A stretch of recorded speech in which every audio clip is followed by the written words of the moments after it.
Book 39, H2, Entry into the Realm of Reality, continued, H2, in the heart of the lotus he saw a tower called chamber containing the cosmos, beautifully made of gold and jewels. Inside the tower he saw a lotus calyx throne made of wish-fulfilling jewels, set on jewel figurines of the chiefs of all realms of being, arrayed with many kinds of precious adornments and bells which emanated sounds telling of the principle of universal love, the names of the Buddhas of past, present, and future, the teachings of all Buddhas, and the vows of all enlightening beings. It was also arrayed with rows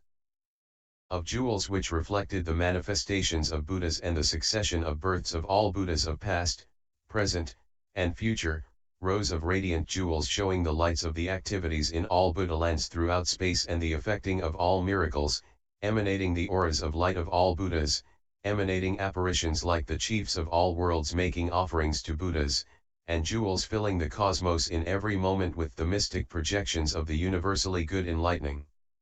being. Every object on the throne of inconceivable qualities emanated celestial eulogies of the enlightened.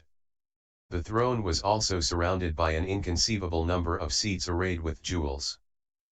Suchness saw Lady Maya sitting on that throne, her physical form transcending all in the triple world, having gone beyond all states of being, facing all beings, appearing according to their mentalities, unstained by any world, being made of myriad virtues, in the likeness of all beings, appearing in such a way as to please all beings, adapted to develop and guide all beings, descending into the presence of all beings, appearing continuously to beings at all times like the sky, appearing to all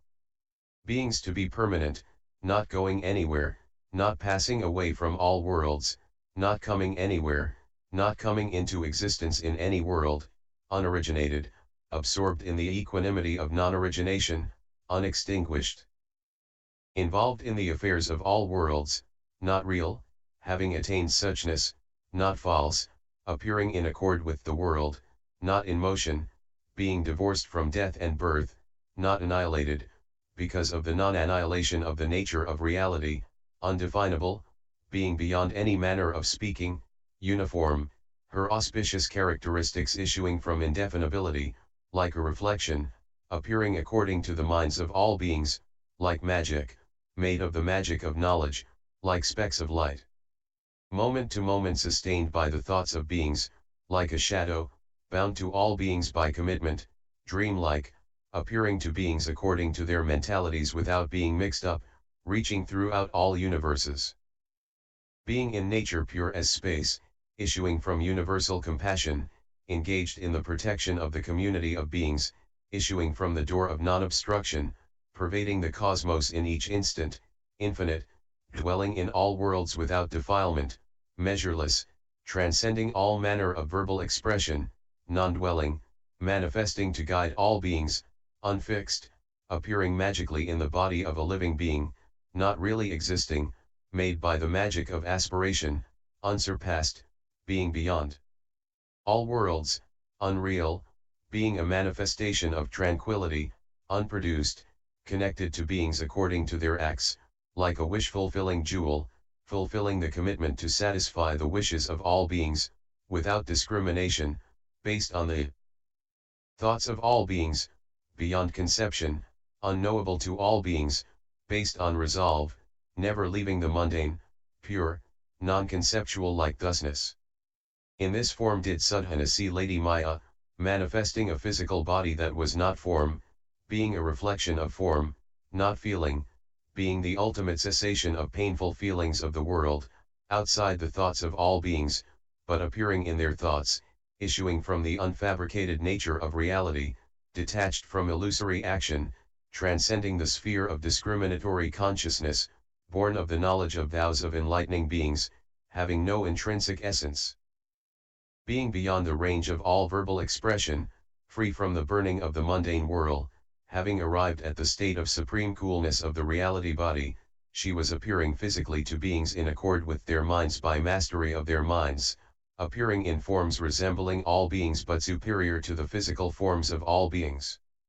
Some beings saw her in the form of a devil woman, with a form superlative among devil women, Some saw her in form superlative among the goddesses of various heavens, some saw her in form superlative among the females of the various kinds of beings, some saw her in the form of a most beautiful human princess.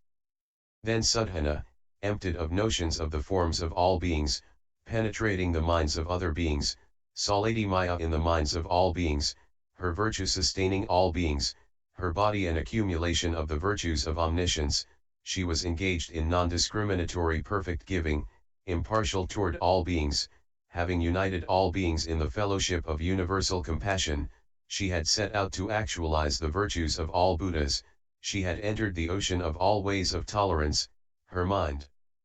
was expanded with the flood of energy of omniscience, she was indefatigable in clarification of all spheres of truth, she was adept in meditation on the essence of all things, her mind was accomplished in all branches of meditation, she was engaged in all branches of meditation without confusion and had perceived the unique sphere of meditation of those who arrive at thusness, she was intent on various meditations to evaporate the ocean of afflictions of all beings, she knew how to analyze the teachings of all Buddhas, she had the wisdom to consider all the designs of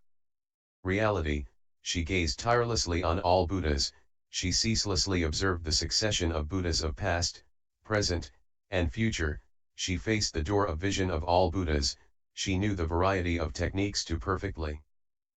accomplish the path of attainment of all Buddhas, she coursed in the space of all who realize thusness, she knew how to take care of all beings, she appeared in an infinite variety of reflections to develop and guide beings according to their mentalities, she comprehended the variety of purities of all Buddha bodies, she had vowed to purify all lands, she had perfected the vow to guide all beings to ultimate liberation, her mind pervaded the spheres of all Buddhas with respect, she had the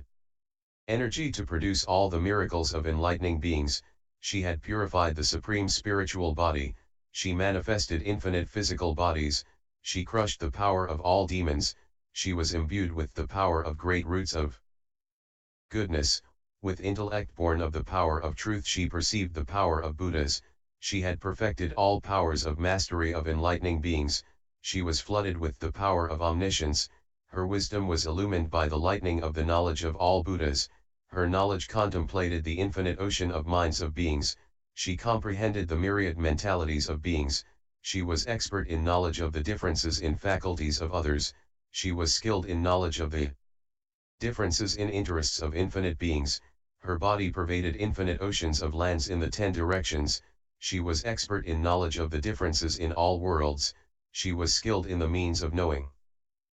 the junction and disjunction of all lands, she saw throughout all realms by knowledge, she was aware of all times, she bowed to all Buddhas, her mind was directed toward reception of the ocean of all Buddha teachings, she was engaged in accomplishing fulfillment of all qualities of Buddhas, her intellect was applied to the production of all the provisions for enlightenment, she boldly considered and carried out all the undertakings of enlightening beings, she had completed all the elements of development of the will for enlightenment, she was engaged in protecting all beings, she undertook to be the mother of all enlightening beings and Buddhas. Beginning with these, Sadhana saw Lady Maya in as many ways as atoms in the continent, seeing her, he magically made his body as extensive as Lady Maya, and with this omnipresent body bowed to the ubiquitous Maya. As he was bowing, an infinite variety of concentrations entered into him. Observing those concentrations, making them externally undetectable, cultivating them, mastering them, remembering them, making them all-pervasive, expanding them, watching them, increasing them, accomplishing them, and fixing their impression, he rose from those concentrations and circled Lady Maya, her retinue, her abode and seat, and then stood respectfully before her and said, "Noble one, Manjushri inspired me to seek supreme perfect enlightenment and directed me to attend spiritual benefactors. So I have been approaching spiritual friends, benefactors, and in the course of doing so I have come to you. Now please tell me, noble one, how an enlightening being may achieve omniscience while carrying out the practice of enlightening beings." She said, "I have attained an enlightening liberation, magical manifestation of knowledge of great vows. Imbued with this liberation, I am the mother of all the enlightening beings in their final existence in all the worlds in this world ocean where Vairocana Buddha's miraculous manifestation of birth as an enlightening being in the final existence takes place. All those enlightening beings grow in my belly and come forth from my right side.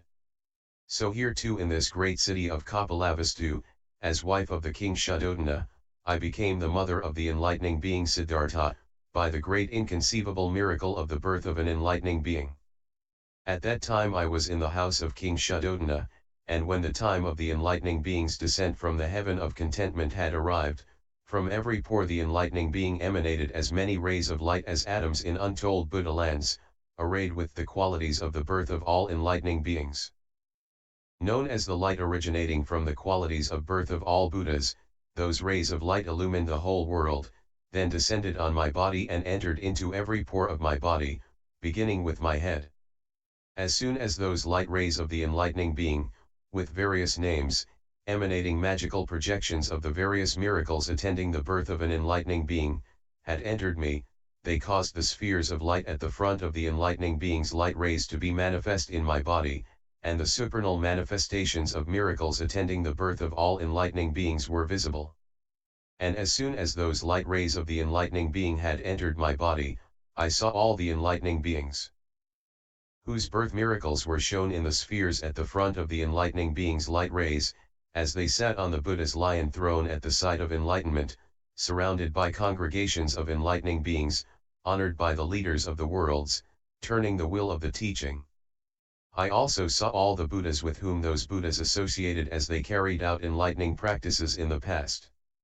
I also saw mystical projections of their initial inspiration, attainment of enlightenment, turning of the will of the teaching, final extinction, and the pure rays of all Buddha lands, as well as the multitudes of emanations of those Buddhas pervading the cosmos in each moment of consciousness.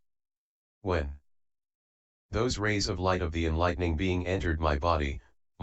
outreached all worlds, and my belly became as vast as space, and yet did not go beyond the human physical size. The supernal manifestations of the enlightening beings abode in the womb everywhere in the 10 directions all appeared in my body.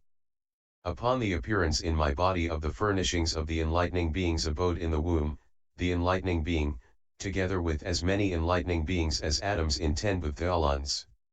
All with the same vow, the same practice, the same roots of goodness, the same state of liberation and the same stage of knowledge, adept. At the same mystic projection, having accomplished the same endeavor, adept at the same practice, having purified the same spiritual body, able to assume an infinite variety of physical forms, expert in the projection of the endeavors of universally good enlightening beings, respectfully attended by chiefs of all worlds, descended from the heaven of contentment by the great miracle of enlightening beings, appearing to pass away from all heavens of contentment, appearing to become regenerated in all worlds, from each heaven of contentment to early existence, following skill in means of developing inconceivable numbers of sentient beings to maturity, alerting all intoxicated, deluded beings, detaching from all attachments,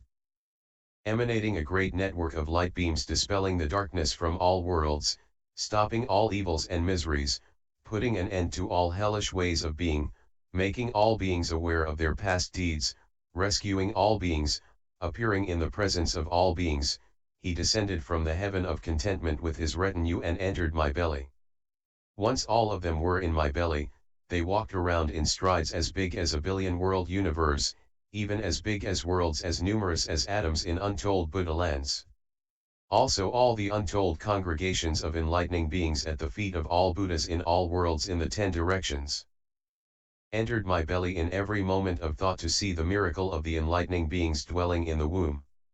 The chief gods of all the heavens also came to the enlightening being in the womb, to see and honor him, to listen to the teaching and hear his discourse. Yet even though it took in all those multitudes, my belly was not enlarged, nor did this body of mine become any more than a human body. Yet it received so many multitudes, and all the celestials and humans saw the various pure rays of the enlightening being's surroundings. Why was this? Because of the development of this enlightening liberation of the magic of knowledge of great vows. Just as I received the enlightening being in my belly in this world, so did I likewise do so in all worlds in the billion-world universe, and with this same miraculous manifestation. Yet this body of mine is neither dual nor non-dual, neither single nor multiple. This is because of the development of this enlightening liberation of the magic of knowledge of great vows.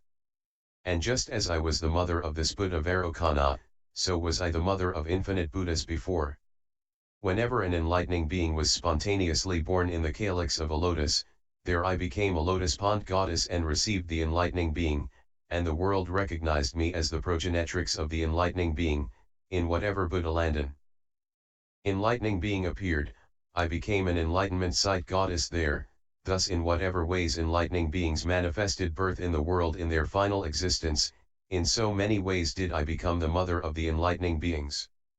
Just as I was the mother of this Buddha in this world in all his manifestations of miracles of birth as an enlightening being, so was I the mother of the Buddhas Krakuchanda, Kanakmuni, and Kashyapa, and so will I be the mother of all the Buddhas of this eon.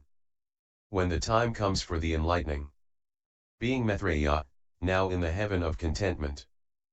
to manifest descent from heaven, and emanate the lights of the manifestation of the miracles of enlightening beings abiding in the womb whence they are born, I will see all realms in all universes which are illumined thereby, where Maitreya will be born in a royal family in the human world and will guide sentient beings, and everywhere therein I will be the mother of the enlightening being. And just as I will be the mother of Maitreya, so will I be the mother of all Buddhas in this eon in this universe, and in all universes of the 10 directions, penetrating endless universes. And just as I will be the mother of Maitreya, by untold virtues, so shall I be the mother of all the Buddhas. In this eon, and in endless billions of eons in all the worlds in all world systems in this flower treasury ocean of worlds, I will be the mother of all the Buddhas of the future when they are enlightening beings, carrying on the practice of universally good enlightening beings, establishing guidance for the perfection of all beings in all ages. Then Sudhana asked Lady Maya, how long ago did you attain this enlightening liberation of magical manifestations of knowledge of great vows? Maya replied, inconceivable eons ago, beyond the range of mind, beyond conscious calculation, there was an age called pure light. In that age of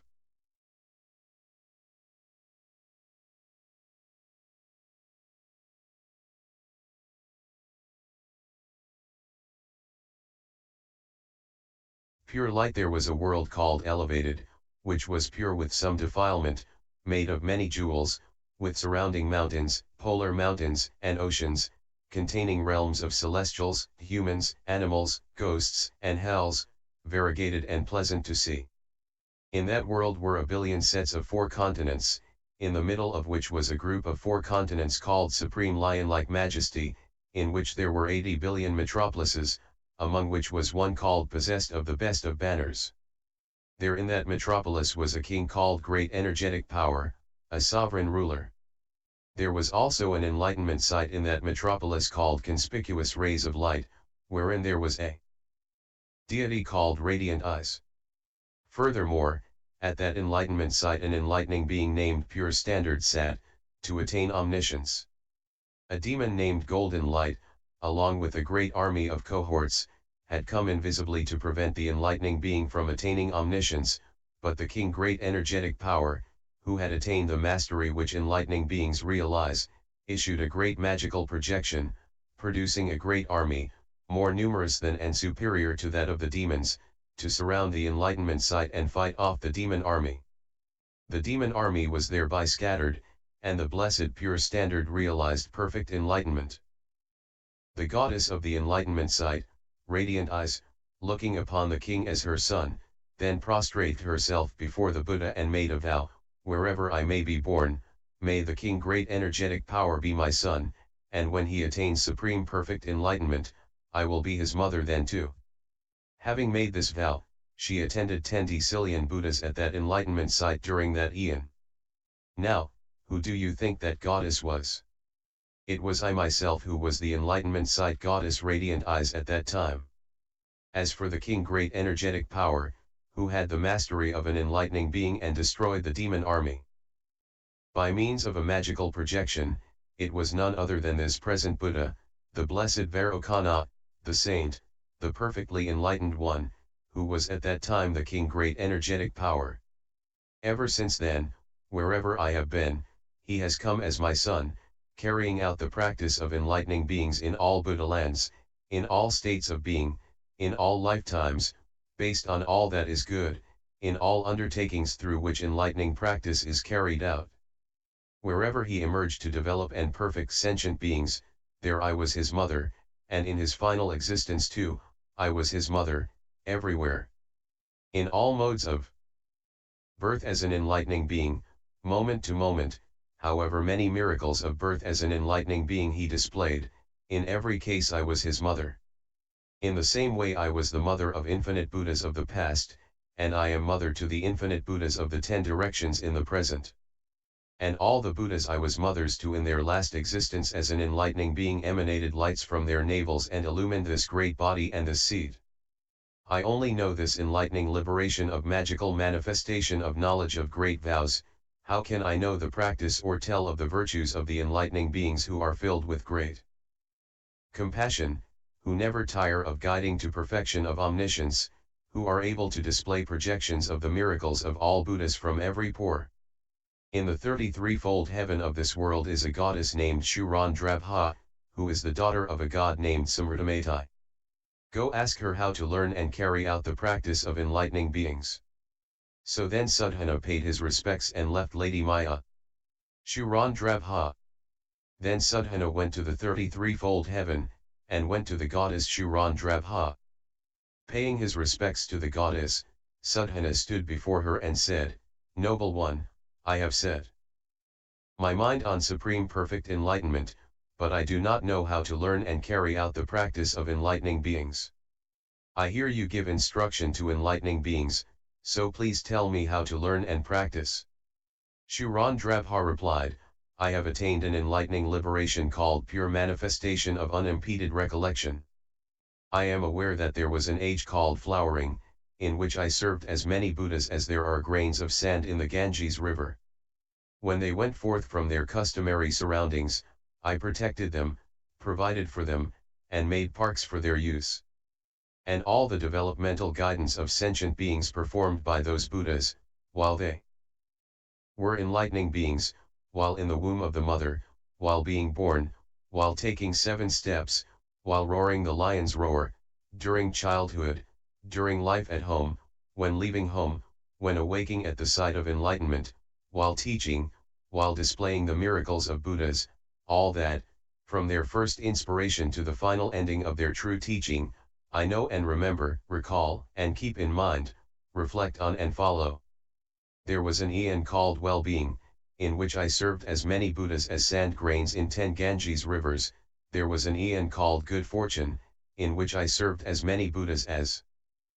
atoms in a Buddha land. There was an eon called no attainment, in which I served 84,000 duodecillion Buddhas. There was an eon called beautiful light, in which I served as many Buddhas as atoms in this continent. There was an eon called peerless light, in which I served as many Buddhas as sand grains in 20 Ganges rivers. There was an eon called blazing glory, in which I served as many Buddhas as sand grains in the Ganges river. There was an eon called sunrise, in which I served as many Buddhas as sand grains in 80 Ganges rivers. There was an eon called victorious march, in which I served as many Buddhas as sand grains in 60 Ganges rivers. There was an eon called beautiful moon, in which I served as many Buddhas as sand grains in 70 Ganges rivers. In this way, I remember as many eons as sand grains in the Ganges river, during which I was always with Buddhas, and I heard of this enlightening liberation of pure manifestation of unimpeded recollection from those Buddhas, and practiced it as they told me. Thus, constantly engrossed in this liberation, I recollect, remember, keep in mind, reflect on, and recall the supernal manifestations of all those Buddhas from their stages of enlightening to the end of the duration of their true teachings, by means of this enlightening liberation of pure manifestation of unimpeded recollection. I only know this enlightening liberation. How can I know the practice, or tell the virtues, of the enlightening beings who are free from all obscurity and darkness, who light up the night of the mundane whirl, who are rid of all obstacles, who do not slumber, who are rid of apathy and indolence, who have stopped compulsive actions based on conditioning, who have purified awareness of the essence of all things, who awaken others to the purity of the 10 powers. In the city of Kapilavastu there lives a boy named Vishvamitra, who is a teacher. Go ask him how to learn and carry out the practice of enlightening beings. Then Sudhana paid his respects and left the goddess Shurandrabha. Vishvamitra descending from the 33-fold heaven, Sudhana made his way to Kapilavastu, where he went to see the young teacher Vishvamitra. Paying his respects, he stood before the teacher and said, "Noble one, I have set my mind on supreme perfect enlightenment, but I do not know how to learn and carry out the practice of enlightening beings. I hear you give enlightening beings instruction, so please tell me how to learn and practice."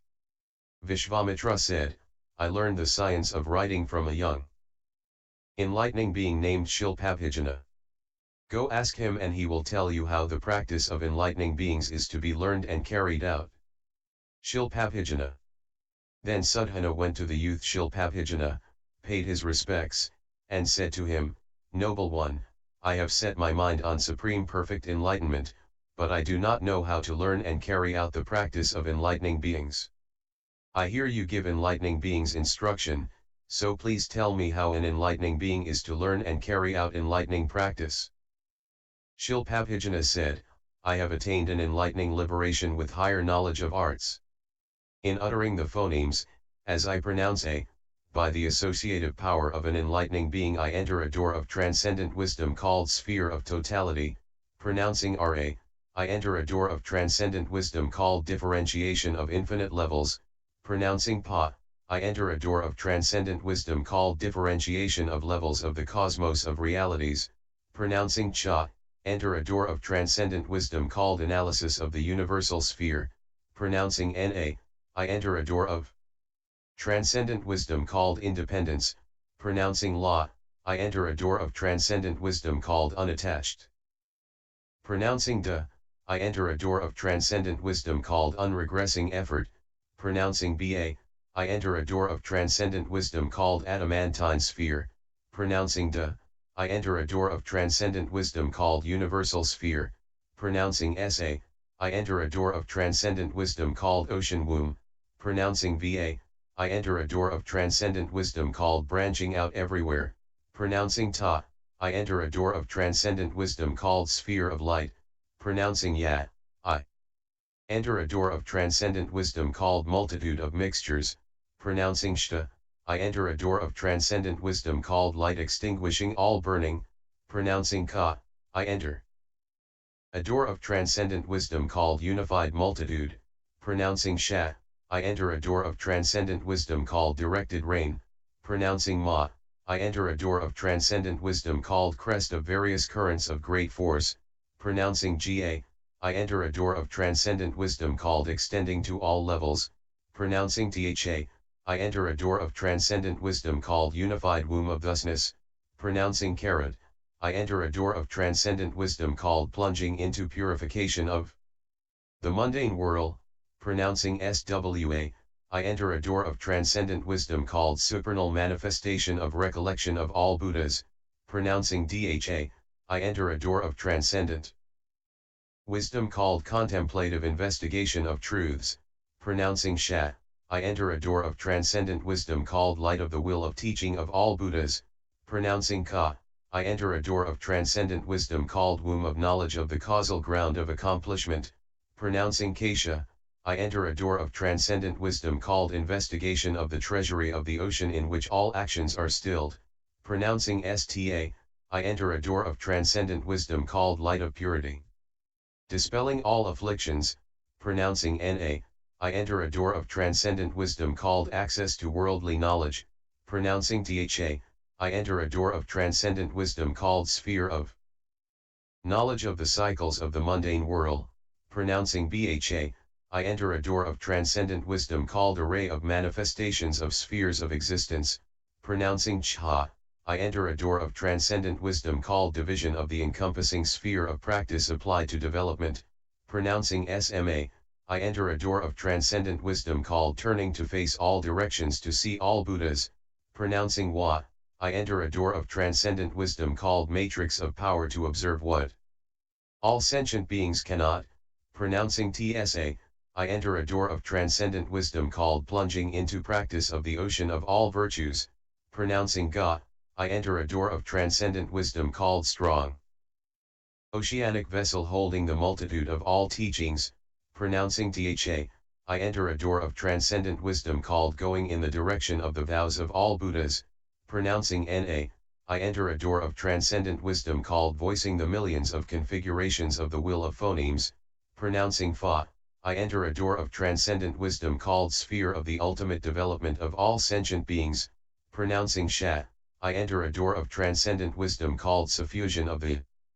sphere of light of unimpeded intellectual powers contained in the stages of enlightenment, pronouncing Xia, I enter a door of transcendent wisdom called sphere of exposition of all Buddha teachings, pronouncing Shalia, I enter a door of transcendent wisdom called thunder of truth filling the sky of beings, pronouncing Ta, I enter a door of transcendent wisdom called lamp of the ultimate consummation of selfless work for the benefit of sentient beings, pronouncing Dha, I enter a door of transcendent wisdom called matrix of the distinction of cycles of the teaching. Continued, I too, K.